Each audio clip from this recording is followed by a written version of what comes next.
Assalamualaikum warahmatullahi wabarakatuh. Halo, berjumpa lagi dengan saya, Ibu Lia Rizky dalam mata pelajaran Bahasa Indonesia kelas 11 untuk SMA, SMK, atau MA di semester genap. Nah, kali ini kita akan belajar bersama tentang karya ilmiah, khususnya merancang informasi, tujuan, dan esensi dalam karya ilmiah. Nah, ada yang tahu apa sih yang dinamakan dengan karya ilmiah itu? Silakan tulis di kolom komentar di bawah video ini.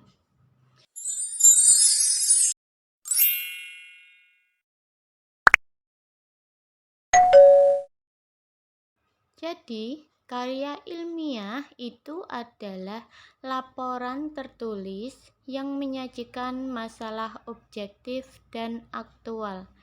Karya ilmiah ditulis dan diterbitkan dengan tujuan memaparkan hasil penelitian atau pengkajian yang telah dilakukan oleh seseorang atau sebuah tim. Nah, itu yang dimaksud dengan karya ilmiah.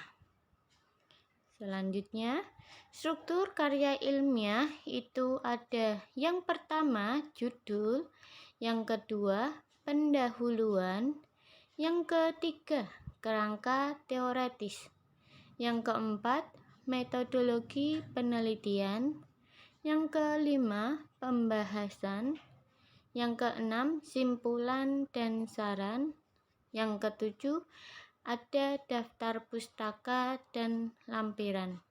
Nah, untuk lebih detailnya silakan simak di video berikut ini. Yang pertama, judul. Judul karya ilmiah ditulis dalam satu frasa yang jelas dan lengkap. Judul mencerminkan isi karya ilmiah. Dari judul ilmiah, Anda dapat menemukan masalah yang diteliti, ruang lingkup penelitian, tujuan penelitian, subjek penelitian, dan metode penelitian. Selanjutnya, ada penulisan judul karya ilmiah dapat dilakukan dengan dua cara, yaitu sebagai berikut. Yang pertama, menggunakan huruf kapital semua, kecuali pada anak judulnya. Contoh, maraknya penggunaan gadget pada anak. Sebuah studi deskriptif terhadap penggunaan gadget. Nah, yang di depan itu huruf kapital semua, sedangkan yang ada di dalam kurung itu namanya anak judul. Sudah paham? Kita lanjutkan. Yang kedua, menggunakan huruf kapital pada setiap awal kata pada judul, kecuali kata depan dan konjungsi. Contoh, maraknya penggunaan gadget pada anak. Sebuah studi deskriptif terhadap penggunaan gadget. Nah, konjungsi itu ada di kata pada dan terhadap. Silakan dipahami. Sudah paham? Saya lanjutkan. Yang kedua, pendahuluan. Pada karya ilmiah formal, bagian pendahuluan mencakup hal-hal sebagai berikut. Yang pertama, ada latar belakang. Latar belakang digunakan untuk menjelaskan adanya pemilihan topik permasalahan yang bersangkutan. Yang kedua, petasan masalah dan rumusan masalah. Petasan masalah digunakan untuk memberikan batasan yang jelas bagian mana dari persoalan yang dikaji. Batasan masalah dan rumusan masalah disajikan dengan kalimat tanya yang menggunakan kata tanya mengapa dan bagaimana. Selanjutnya, yang ketiga yaitu kerangka teoretis. Kerangka teoritis disebut dengan kajian pustaka atau landasan teori. Landasan teori mencakup kerangka pemikiran atau hipotesis. Kerangka teoritis berisi berbagai pengetahuan atau wawasan dari buku-buku pendukung yang didukung untuk menggunakan hal penelitian dalam karya ilmiah. Yang keempat, ada metodologi penelitian.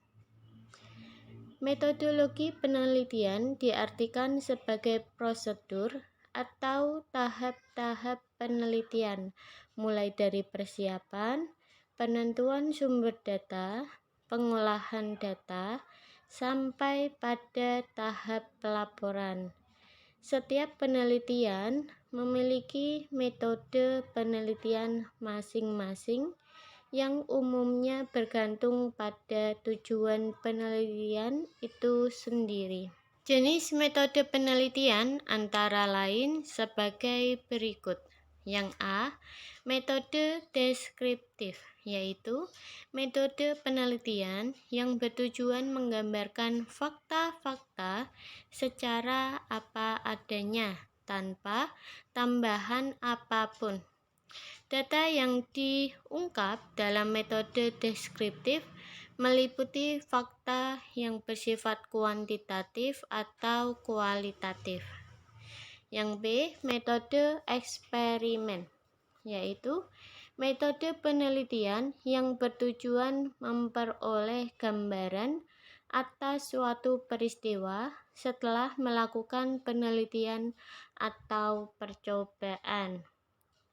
Yang D, metode penelitian kelas, yaitu metode penelitian dengan tujuan memperbaiki persoalan-persoalan yang terjadi di kelas tertentu. Yang kelima, ada pembahasan.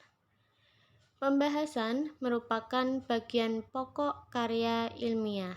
Pembahasan terkait dengan rumusan masalah dan tujuan penulisan yang dituliskan sebelumnya.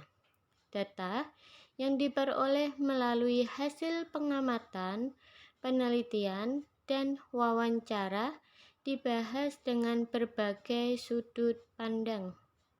Pembahasan dapat disertai grafik, tabel, atau gambar-gambar yang mendukung pembahasan.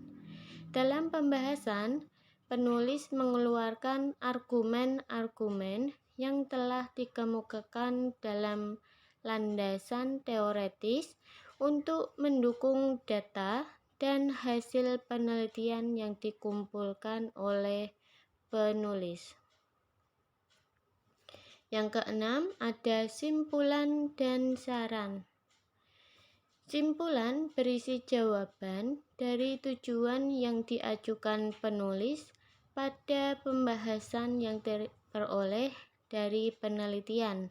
Simpulan juga merupakan penjelasan kembali dari pembahasan secara ringkas. Simpulan disertai saran. Saran tersebut berisi anjuran-anjuran untuk kemajuan penulisan selanjutnya. Yang ketujuh, ada daftar pustaka dan lampiran. Bagian ini berisi daftar pustaka, artikel, jurnal, dokumen resmi, atau sumber-sumber lain yang digunakan sebagai referensi dalam penulisan karya ilmiah.